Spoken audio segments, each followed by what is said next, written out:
Muito obrigado, Sra. Presidente, Senhoras e Senhores Deputados, Sr. Ministro, Sr. Secretário de Estado.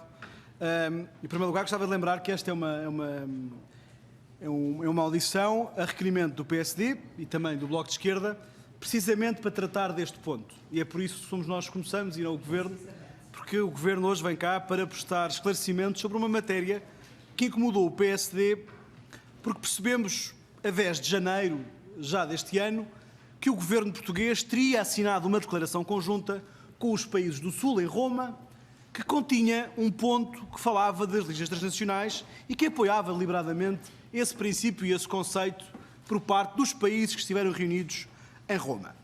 Nós estranhámos porque esta matéria não tinha sido discutida em Portugal, porque o Governo não tinha falado sobre ela e, sobretudo, porque não tinha sido consultado o Parlamento e muito menos os partidos políticos, sabendo que isto é uma matéria que diz respeito direto ao direito nacional e que era importante ter aqui algum consenso político numa matéria tão relevante e, sobretudo, tendo em conta o histórico do PSD e do Partido Socialista, do CDS, neste arco europeísta do Parlamento português.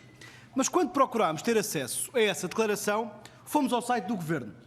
E, curiosamente, no site do Governo procurámos em todas as notícias e não encontramos uma única notícia que fizesse referência à declaração do Sr. Primeiro-Ministro relativamente a esta declaração e ao conteúdo, ao ponto das listas transnacionais.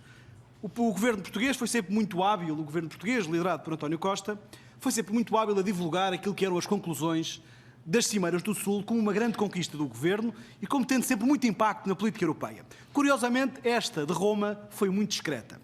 Mas mais curioso ainda é que na declaração de António Costa e naquilo que está no site do Governo sobre essa reunião, não há uma única referência às listas transnacionais. Depois quisemos conhecer aquilo que dizia a declaração do Governo. E a declaração do Governo tinha um link para a referida declaração conjunta. Nós clicamos nesse link e vamos dar ao site do Governo italiano. No site do Governo italiano não encontramos a lista, nem sequer a declaração conjunta. Aquilo que encontramos são fotografias desta cimeira. O link está atualizado, isto foi impresso há 5 minutos atrás. Aqui está o link do Governo português, isto não quer dizer nada, mas são demasiados incidentes consecutivos. Onde é que nós vamos encontrar a declaração formal? Esta declaração está apenas no site do Político, que representa, que é um dos jornais, hoje em dia, de referência a nível de assuntos da União Europeia, e é só aí que nós temos acesso à declaração formal. Confrontado o Governo com a declaração formal e com este tema, diz o Sr. Ministro dos Negócios Estrangeiros e o Sr. Primeiro-Ministro que Portugal não se comprometeu com nada e que aquilo nem sequer era uma menção no corpo mais importante da declaração, era apenas um ponto lateral. Não é verdade, porque o ponto 9 desta declaração formal que Portugal assinou diz bem e sintetiza bem o apoio ao princípio das listas transnacionais. Portanto, mais uma vez percebemos que o Governo nos tinha mentido e que o Sr. Ministro dos Negócios Estrangeiros tinha tentado enganar o Parlamento e os portugueses sobre qual era a verdadeira intenção do Governo. Nós até admitimos que, do ponto de vista negocial, não fosse esta a intenção do Governo português, nem esta a sua prioridade. Mas o que é facto é que se tentou iludir os portugueses com aquilo que foi um compromisso assumido pelo Governo português numa cimeira de países do Sul e que depois há um conjunto de incidentes que demonstram que ou é incompetência ou ocultação de uma matéria que é tão pouco consensual em Portugal. Mas depois de acreditar na boa-fé do Governo e de pensarmos que era apenas um engano da máquina diplomática, que não é habitual em Portugal, porque a máquina diplomática portuguesa é credível e normalmente não mente, nós ficámos à espera de qual seria a posição do Partido Socialista Português no Parlamento Europeu.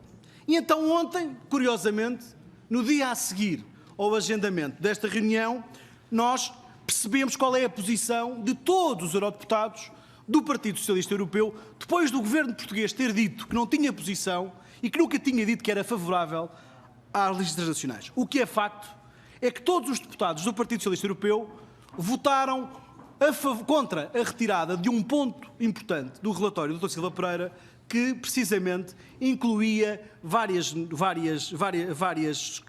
caminhos para as listas transnacionais. Ou seja, o relatório de Silva Pereira, que foi ontem votado, incluía um ponto importante de defesa das listas transnacionais.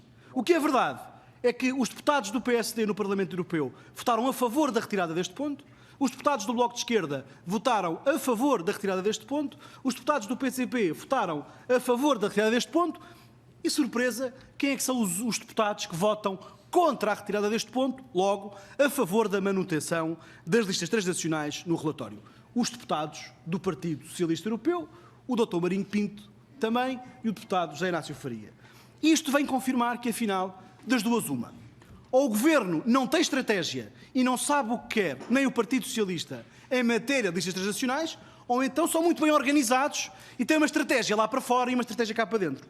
Mas há um facto, Sr. Ministro. O que é facto é que o Governo tentou manipular a opinião pública e o Parlamento relativamente à sua posição. As provas são evidentes. O Governo português assinou uma declaração formal dos países do Sul a dizer que era favorável às listas transnacionais e depois, no Parlamento Europeu, onde o Partido Socialista teve a oportunidade de clarificar a sua posição, os deputados do Partido Socialista votam a dar um sinal político a favor destas listas.